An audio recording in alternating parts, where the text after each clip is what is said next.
All right, let's just dive right in. Welcome to today's Explainer, where we're tackling something huge. I mean, it's a massive, incredibly common hurdle, building an emergency fund in 60 days. Now, hold on, I know exactly what you might be thinking right now. You're sitting there, feeling completely broke, wondering how on earth could I possibly save anything, right? But okay, let's reframe this whole thing right out of the gate. Most folks, they think an emergency fund is a luxury. Like, it's this thing you do after you finally get your life together and start making the big bucks. But today, we're going to argue the exact opposite. You build an emergency fund so you can get your life together.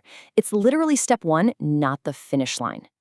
You know that feeling, that exact awful moment when your phone buzzes with a bank app notification and you already know what it's going to say before you even tap it? It's totally like walking into a horror movie you've already seen. You check the balance, it's low, and then bam, on that exact same day, the universe decides to test you. Your car starts making this brand new, very expensive sounding rattling noise, or maybe your kid's school emails you about some unexpected fee, or worse, your boss shoots you a, "Hey, can we talk" message that makes your stomach just instantly hit the floor. You're sitting there realizing you're one random Tuesday away from a complete financial disaster.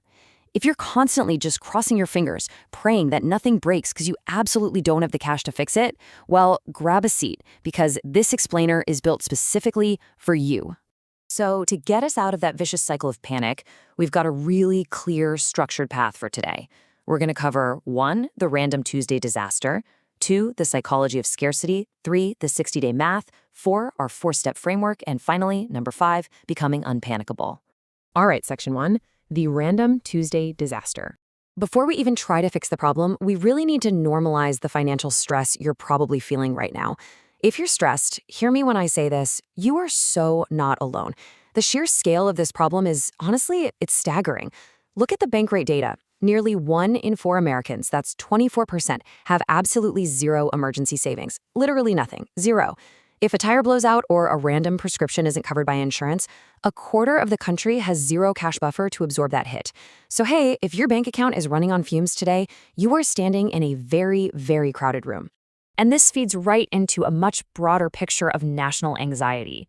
Taking a look at 2024 Federal Reserve Survey data, only 55% of adults have a 3-month buffer set aside for a rainy day. Basically, nearly half the country is walking a tightrope without a safety net. And man, it takes a toll. The American Psychological Association says that 64% of adults cite money as a top source of personal stress. Over 6 in 10 people. So if you feel a knot in your stomach about money, congratulations, you are perfectly, extremely normal. But normal doesn't mean we have to just accept it and stay stuck here. Moving on to section 2, the psychology of scarcity. Okay, we have to talk about the invisible psychological hurdles here. Because look, struggling to save money usually isn't about being lazy. It's actually entirely biological. When you're living paycheck to paycheck, your brain enters what psychologists call scarcity mode. Your brain is literally hardwired for immediate survival today, completely sidelining long-term stability for tomorrow. And scarcity mode forces you to do 3 very distinct things. First, you hyperfocus on immediate problems, like how on earth do I pay rent this week? Second, you completely ignore future risks because frankly, you just don't have the mental bandwidth left to care. And third, and this is the sneaky, really dangerous one, you grab little comfort purchases because you're stressed. You end up buying that $5 coffee or that $15 takeout because your brain is desperately crying out for just a tiny hit of dopamine amidst all the chaos. Which brilliantly illustrates exactly why standard financial advice is just so utterly broken. Think about it. Telling someone just save 20% is like telling someone who's drowning, hey, try swimming better. I mean, it's useless, right? Traditional financial advice completely fails because it just lectures you instead of empathizing with the very real psychological reality of scarcity mode. We can't just forcefully mandate saving, we actually have to outsmart our own stressed out brains. That brings us to section 3, the 60-day math. Now that we know what we're up against mentally, let's pivot away from the psychological traps and use some incredibly simple math to build an empowering, realistic goal. Our absolute target for the next 60 days is exactly $600. Now, why 600? Because sure, a massive $10,000 emergency fund is an awesome long-term goal, but a $600 buffer is a completely life-changing shock absorber right now. It's just big enough to handle most of those random Tuesday emergencies. You know, a blown tire, a random medical copay, a crazy spike late utility bill. Most importantly, having the $600 stops the financial domino effect. Because without it, one unexpected bill turns into overdraft fees, which morphs into late fees, which spirals into credit card debt, and suddenly you're in a total stress spiral. $600 stops those dominoes cold. And here is how truly achievable this is when we actually break the math down. To hit $600 in 60 days, you just need to find $10 a day. That's it. That is the entire math equation. Just $10 a day. Now, I hear you. If you're barely covering bills right now, you're definitely thinking, I don't just have an extra $10 lying around in my sofa cushions. And that is totally fair. But we are absolutely not going to find this money by making you suffer. Which leads us to Section 4, the 4-step framework. We're going to find that $10 a day without forcing you into miserable deprivation. We are going to turn your emergency fund into a literal behavior machine. And here are the 4 gears powering that machine: separate, stabilize, squeeze, and supplement. By moving through these 4 steps logically, we basically automate the wins, so you don't have to rely on motivation. Because let's be real, willpower, it's going to eventually fail you. So let's look at step 1.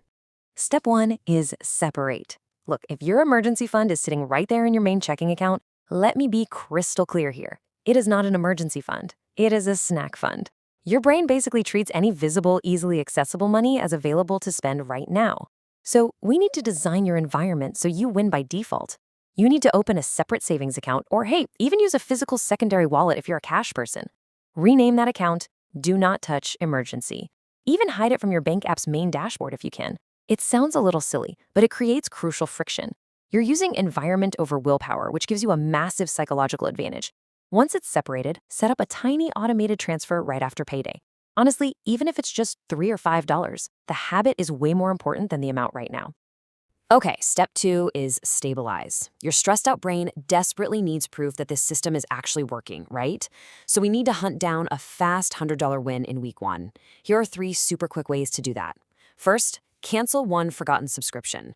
Just comb through your bank statements and find just one app fee or random trial you completely forgot about. Second, institute a 48-hour pause on non-essential purchases. The real enemy of saving isn't the occasional coffee, it's the impulse. So for the next 60 days, if you want something non-essential, just force a 48-hour waiting period. And third, sell one dusty item this weekend. Those old headphones, the shoes you never wear, a dusty keyboard. We aren't building your ego here, we're building your emergency fund. Securing that first $100 proves to your brain that real positive momentum is happening. Now for step 3, squeeze. Most folks don't actually have a massive budgeting problem. They have a leak problem. Leaks are those small, frequent, emotionally justified purchases. So let's do a quick 14-day spend audit using the must, maybe, and mess categories. Musts are your basics: rent, utilities, basic groceries. We don't touch those. But take a hard look at the maybe and mess categories. If you cut out, say, $24 a week on takeout, $12 a week at the convenience store, and $15 a week on random online impulses, wow, you've suddenly squeezed out $51 a week. Over 8 weeks, that adds up to $408. That right there is more than 2/3 of our $600 goal, found entirely from plugging emotional leaks, without even touching your basic survival needs. And honestly, a huge chunk of this squeeze phase happens at the grocery store. People get absolutely wrecked on groceries because, well, food decisions happen at the end of the day when you're completely exhausted, leading straight to decision fatigue and expensive takeout. So for the next 60 days, establish some default predictable meals. We're talking rice, eggs, and frozen veggies, pasta and tuna, beans and tortillas. Predictability just saves cash. But, and this is a vital piece of psychology here, you absolutely must include one planned treat per week. If you completely restrict all joy, Psychology 101 tells us that restriction breeds rebellion. You will eventually snap, rebound, and spend way, way more. So plan the treat and protect the budget. Finally, step 4, supplement. Look, squeezing your budget can only take you so far, so we need to boost that income slightly. We aren't trying to build a business empire here. We just want a few quick hits. Ask your boss for extra hours or shifts. Actually, just 4 extra hours a week at $15 an hour adds up to $240 in a single month. Or take on one weekend money mission. Do some delivery driving, help a buddy move, do some tutoring. Make it your goal to make $150 in one weekend. Yeah, it's exhausting, but hey, it's only for 60 days. Lastly, call your internet or phone provider and negotiate your bill. Shaving off just $20 a month equals $40 over this 60-day sprint. And the best part? It just keeps saving you money forever. All right, section 5. Becoming unpanicable. Building the fund is only half the battle, right? Protecting the fund requires setting some really specific rules because honestly, the hardest part isn't saving the money. It's not blowing it when your emotions inevitably spike. So we institute the emergency definition rule. You might want to write this one down. An emergency is an event that threatens your health, your housing, your transportation to your income, or your basic utilities. That is it. An emergency is emphatically not an amazing shoe sale, a weekend vacation, a feeling of intense boredom, or just having a really bad day at work. And when a real emergency does strike and you have to use the cash, you must follow the replace first rule. If you spend $120 on a new tire, your very next financial priority is to replace that $120 before anything else. This ensures the fund stays alive instead of just slowly bleeding out. To show you how this actually looks out in the real world, let's look at a micro case study from the source material about a woman named Maya. Now, Maya wasn't careless. She was just stuck in this super tight monthly loop where every single surprise bill went straight onto a high-interest credit card, which just made the next month even tighter. Traditional budgeting, it just depressed her, so she used this exact system. She set up a separate account, automated a $5 daily transfer, sold a couple of dusty things, and did one weekend gig. By day 30, she had $320. And then her car broke down. Now, the old Maya would have just swiped a credit card at 24% interest and spent 6 miserable months trying to pay it off. But the new Maya, she simply paid cash straight from her fund. She was entirely unpanicable. As she put it, the real victory wasn't even the $320. It was that incredible feeling of knowing she could finally handle whatever life threw at her.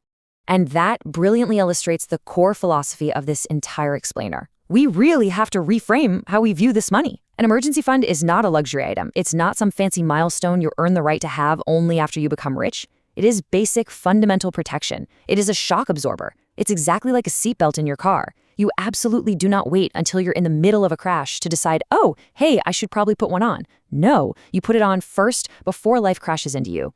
Which leaves us with this final, absolutely critical question. 60 days from right now, will you still be totally stressed out checking your bank app through your fingers, just hoping and praying that nothing breaks? Or will you be the person who is completely unpanicable, armed with a $600 shock absorber, completely ready to handle whatever a random Tuesday throws at you? The choice is entirely yours, and those 60 days, they start today. Go get that separate account open, set up that first tiny automated transfer, and go claim your financial peace of mind. Thanks so much for joining me on this explainer, and I'll catch you on the next one.